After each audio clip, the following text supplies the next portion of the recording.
दो तीन अहम तरीन खबरें हैं, बल्कि कुछ ऐसी खबरें हैं जिन्होंने पूरे पाकिस्तान को हिला कर रख दिया है, परेशान करके रख दिया है और सबको सबका पता चल गया है कि असल में इस मुल्क के अंदर हुआ क्या है। एतराफ़ जुर्म किया गया है, अपने जुर्म को तस्लीम कर लिया गया, मान लिया गया है और बाकायदा से ये कहा गया कि इमरान खान की हुकूमत, उस वक्त की एस्टेब्लिशमेंट, उस वक्त के इदारों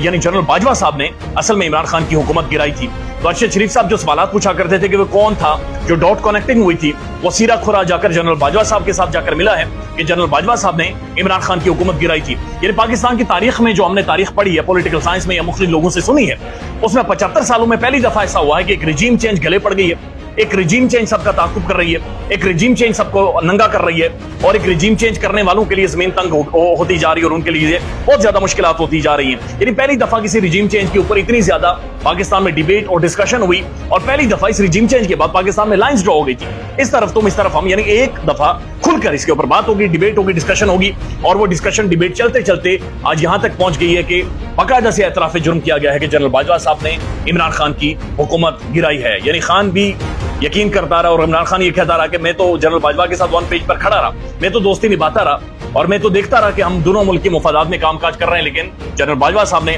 फाइनली इमरान खान की हुकूमत गिराई और उसके बाद अभी तक 18-19 महीने हो गए, ये मुल्क संभल नहीं रहा, इस मुल्क के अंदर से बेचैनी खत्म नहीं हो रही। इसी रिजीम चेंज के बाद पाकिस्तान में साफियों के साथ क्या कुछ होता रहा, अरशद शरीफ साहब जैसा नुकसान हम सब ने उठाया और अब बाकायदा से ये मान लिया गया। तो ये एग्जैक्ट स्टोरी क्या है वो आपके सामने रख देते हैं, लेकिन उससे पहले एक तस्वीर है और ये तस्वीर पाकिस्तान के प्रोमिनेंट तरीन जर्नलिस्ट की है। ये बड़े एक जबरदस्त किस्म के इंसान है, खालिद जमील साहब। इनकी झुकी हुई नजरें, झुका हुआ चेहरा, ये पैगाम है, बल्कि हम सब के मुंह के ऊपर एक तमाचा है। यानी इनको भी सिर्फ एक ट्वीट करने की मद में, अभी तक जो खबरें आ रही है, एक ट्वीट करने की मद में बहुत ज्यादा मसला हुआ और एक ट्वीट की वजह से इन्हें उठाया गया और उसके बाद में जाकर पता चला, इनकी एक तस्वीर जारी की गई, तस्वीर के बाद पता चला कि ये पाकिस्तान के एक इदारे की हिरासत में है और इन्हें गिरफ्तार कर लिया गया है। इनकी फैमिली अभी तक, जब ये वीडियो कर रहा हूं, अभी तक लाइल में है कि इनके ऊपर जुर्म क्या है, इनसे क्या जुर्म सरजद हो गया है, क्या इन्होंने गुस्ताखी कर ली है। लेकिन जो खबरें बारह रिपोर्ट हो रही है वो एक ट्वीट की वजह से इन्हें गिरफ्तार किया गया है, इन्हें उठाया गया है और ये गैर मामूली अनप्रेसिडेंटेड है। इनकी झुकी हुई नजरें, इनका झुका हुआ चेहरा जो तस्वीर थंबनेल के ऊपर लगी हुई है, ये इस बात का पैगाम है, मैसेज है कि पाकिस्तान में डर, खौफ, बाजू मरोड़ा गया है मीडिया का, पाकिस्तान की मीडिया को मैनेज किया गया है, कंट्रोल किया गया है और पाकिस्तान के अंदर जो भी बोलने की, ट्वीट करने की भी जुर्रत करता है उसका ये हाल कर दिया जाता है। खालिद जमील साहब फैमिली वाले शख्स हैं, ज़ाहिर है एक बड़ा मुकाम है उनका साफ्ती फैमिली में भी, लेकिन उसके अलावा ज़ाहिर है आपकी पर्सनल लाइफ भी होती है। लेकिन इस तरह की तस्वीरें आपकी जाती जिंदगी को बहुत ज्यादा हर्ट करती हैं। आपके बच्चे हैं, आपकी बेटियां हैं, आपके बेटे हैं, आपकी फैमिली है, जब वो ऐसी तस्वीरें देखते हैं कि जहां पर आपकी नजरें झुकी हुई और आपके ऊपर कोई पता ना हो कि क्या आपके ऊपर बुनियादी तौर पर आपके ऊपर जुर्म है। मैं देख रहा था कि जब वो अदालत से बाहर निकलेगी, अदालत की तरफ गालिबन जा रहे थे, एक वीडियो सर्कुलेट कर रही है जहां पर वो ये कह रहे हैं कि हमारी पहली और आखिरी मोहब्बत पाकिस्तान है। तो जो भी अभी पाकिस्तान का नारा लगा रही है, जो कहता है पाकिस्तान से मेरी मोहब्बत है, उसे पकड़कर गिरफ्तार कर लिया जाता है। ये गैर मामूली चीजें हैं जो कि पाकिस्तान के अंदर हो रही हैं। लेकिन बहरहाल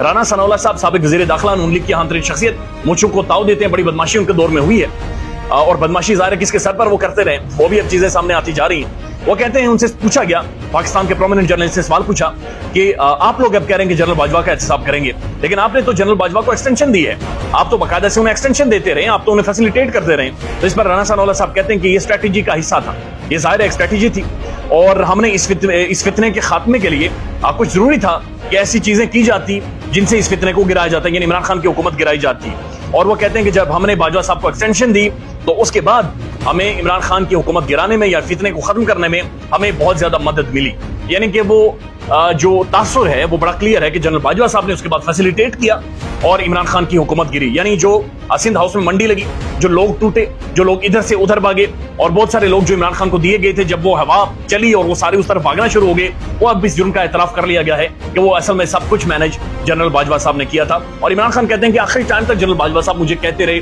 बताते रहे, यकीन दहानी करवाते रहे कि आपकी हुकूमत नहीं गिरेगी, किसी भी तौर पर ऐसा कुछ भी नहीं होगा पाकिस्तान में और हम मुतहम्मिल ही नहीं हो सकते, हमारी इकोनॉमी कोलैप्स कर जाएगी, हमारी मईशत कोलैप्स कर जाएगी। तो जनरल बाजवा साहब झूठ बोलते रहे। उसके बाद जो कॉलम्स लिखवाते रहे जनरल बाजवा साहब, उन कॉलम्स के अंदर भी झूठ था। उसके बाद जो मीटिंग्स इमरान खान के साथ जनरल बाजवा साहब खुफिया तौर पर करते रहे, उन मीटिंग्स में भी इमरान खान से वो झूठ बोलते रहे। यानी उस वक्त भी वो ट्रक की बत्ती के पीछे इमरान खान साहब को लगाते रहे कि खान साहब कोई मसला नहीं है, दोबारा इंतखाबात हो जाएंगे, आप दोबारा से आ जाएंगे, लिहाजा इतना ज्यादा रिजीम चेंज के ऊपर खुलकर बातचीत करने की जरूरत नहीं है। लेकिन खान ज़ाहिर है अवाम में चला गया, खान लोगों में चला गया, डिबेट शुरू हो गई, मीडिया की तरफ लोगों ने देखना शुरू कर दिया। पाकिस्तान की प्राइम टेलीविजन के साथ ही एंकर न्यूज चैनल्स उन्होंने इसके ऊपर एक खुलकर डिबेट की डिस्कशंस की, और जिसके बाद अब सिरे खुरे जाकर मिल रहे हैं वो जनरल बाजवा साहब से जाकर मिले हैं। तो ये बड़ा खौफनाक किस्म का ऑपरेशन था,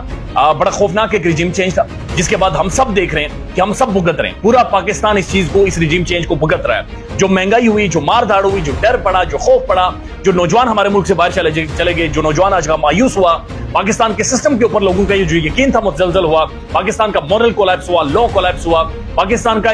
एक हिस्ट्री का कोलैप्स हुआ, बल्कि लोगों ने पाकिस्तान की हिस्टोरिकल बहुत सारे पर्सपेक्टिव्स के ऊपर डाउट करना शुरू कर दिया गया कि हमें जो पढ़ाया जाता है, दिखाया जाता है, क्या ये सच है या नहीं है। तो डिबेट बहुत ज्यादा चेंज हुई। लेकिन अब राना सनाउल्लाह साहब, नून लीग, ये मान रही है कि जी बाकायदा हमारा जो वज़ीर आज़म बनाया गया शहबाज शरीफ साहब, ये एक स्ट्रेटेजी का हिस्सा था, मंसूबे का हिस्सा था, और खान की हुकूमत बाकायदा से गिराई गई है। तो इमरान खान ठीक कह रहा है, कैदी नंबर 804 बैरक नंबर 3 वो सच कहता रहा, वो बताता रहा, और अरशद शरीफ साहब भी जो जिन सिरे खुरों को ढूंढ रहे थे, अल्लाह ताला उन्हें यकीनी तौर पर, वो एक बख्शी हुई शख्सियत है, वो बंदा जन्नत में होगा, उसने किरदार अदा किया, उसने अपने मुल्क के लिए कुर्बानी दी है। तो अरशद शरीफ साहब की रूह अगर देख रही होगी तो उन्हें भी यकीनी तौर पर ये आज मैसेज पहुंच गया होगा कि वो कौन था, उसके डॉट्स अब मिलना शुरू हो गए हैं।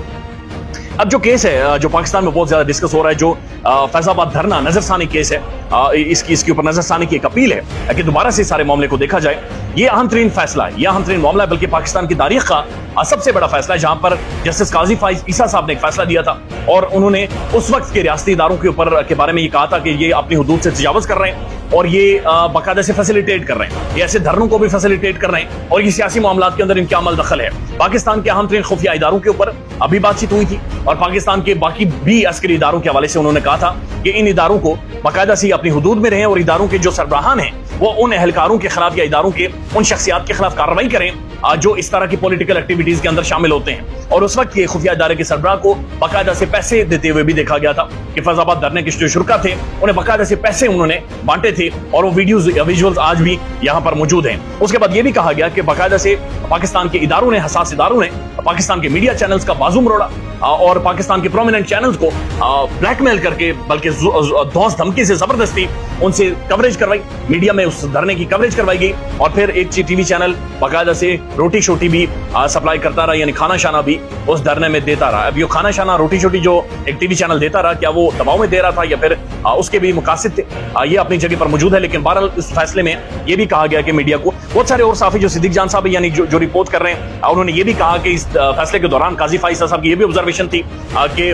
फौजियों ने मुल्क को तोड़ा है, जोड़ा नहीं है, और भी बहुत सारी खौफनाक किस्म की ऑब्जर्वेशन थी। और उन्होंने कहा कि जनाब फौरी तौर पर कार्रवाई की जाए उन शख्सियात के खिलाफ जो सियासत के अंदर मुदाखलत करते हैं। एजाज सैयद साहब ने एक ट्वीट किया है, और उन्होंने ये लिखा है कि पाकिस्तान के एक प्रोमिनेंट हसास इदारे ने अटॉर्नी जनरल के जरिए सुप्रीम कोर्ट में दरखास्त दायर की है, और कहा गया कि जनाब इस फैसले को दोबारा से गौर से देखें, और अगर चूंकि जो इदारों के ऊपर इल्जामात लग रहे हैं कि उन्होंने सियासत के अंदर अपना किरदार अदा किया है, इससे मोराल जो है मुतासिर होता है। तो दूसरी तरफ नून ये लीग ये कह रही है कि उस वक्त पाकिस्तान के प्रोमिनेंट इदारे की शख्सियत, अहम तरीन इदारे की शख्सियत जनरल बाजवा साहब रिजीम चेंज करते रहे, और एक्सटेंशन जो उन्होंने ली या फिर उनकी जो अपॉइंटमेंट भी हुई वो कुछ गारंटीज के साथ हुई, यानी रात की तारीकी में जनरल बाजवा साहब कुछ गारंटीज लेकर उन्होंने इमरान खान की हुकूमत गिराई।